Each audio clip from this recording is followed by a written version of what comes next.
सियासत में मुजरिमाना किरदार के लोगों पर पाबंदी लगाने का मामला फिर जोर पकड़ गया है। खास तौर से जो सुप्रीम कोर्ट के नामवर वकील हैं जनाब अश्विन उपाध्याय साहब, उन्होंने एक पीआईएल दाखिल की है कि जो कानून बना था कि जिसको जो है सज़ा हो जाती है, 2 साल की सज़ा हो जाती है, तो वो 6 साल के लिए सियासत से मुअत्तल हो जाता है। इंतखाबी सियासत, इलेक्टोरल पॉलिटिक्स से जो है उसको जो है सस्पेंड कर दिया जाता है। लेकिन ये चाह रहे हैं कि अपनी इन्होंने जो पीआईएल जो लगाई थी उसमें कहा कि इन लोगों को जो है ना पार्टी बनाने देना चाहिए, ना पार्टी का किसी ओहदे पर जो है तो फायदा रहना चाहिए।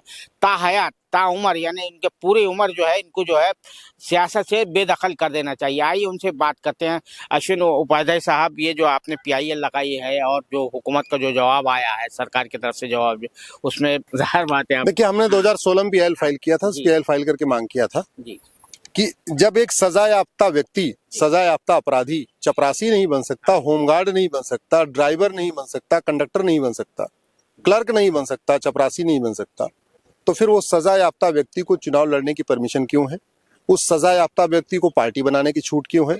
उस सजा याफ्ता व्यक्ति को पार्टी पदाधिकारी बनने की छूट क्यों है? उस सजा याफ्ता व्यक्ति को पार्टी के नाम पे करोड़ों रुपए चंदा लेने की छूट क्यों है?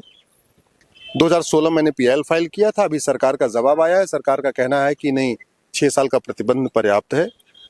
हमारा ये कहना है कि जो सजा याफ्ता है उसके केवल पार्टी बनाने, केवल चुनाव लड़ने पे नहीं बल्कि पार्टी बनाने और पार्टी पदाधिकारी बनने पर भी आजीवन प्रतिबंध होना चाहिए। और हमसे पहले ये कई बातें कई जुडिशियल कमीशन कह चुके हैं, लॉ कमीशन कई बार कह चुका है, वेंकटचलैया कमीशन कह चुका है, इलेक्शन कमीशन कह चुका है, गोस्वामी कमेटी कह चुकी है, वोहरा कमेटी कह चुकी है, बहुत सारे कमीशन कमेटीज कह चुके हैं कि राजनीति में अपराधीकरण बढ़ रहा है, उस पर रोक लगनी चाहिए। दुर्भाग्यवश ये जो कानून चल रहा है ये 75 साल पुराना है, इसको कानून बदला नहीं गया। सब कुछ बन रहा है, सड़कें नई बन रही हैं, हाईवे नए बन रहे हैं, ठीक है, ट्रेन नई बन रही है, बस नहीं बन रही, बस कानून नया नया बन रहा है, जबकि इस कानून बनाने की कोई लागत नहीं आती, कानून बदलने की कोई लागत नहीं आती। इसी को हमने कोर्ट में मांग किया है।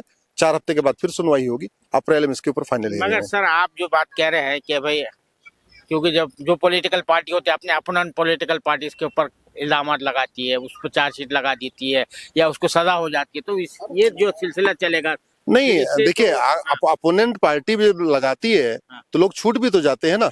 अगर आप ये कह रहे हो कि नहीं गलत केस था, तो गलत केस में अगर कोई फंसा हुआ है तो फिर तो भारत में बहुत सारे लोग गलत फंस जाते हैं। मेरा मानना है कि गलत केस में आदमी एक जगह फंस जाएगा, ऊपर कोर्ट तो उसको फैसला कर देती है, नहीं तो हाई कोर्ट फैसला कर देती है, नहीं सुप्रीम कोर्ट कर देती है। तो कम से कम ये नहीं हम कह सकते कि नहीं सारी की सारी कोर्टें गलत फैसला कर रही है, ऐसा नहीं कह सकते। बहुत शुक्रिया, थैंक यू वेरी मच।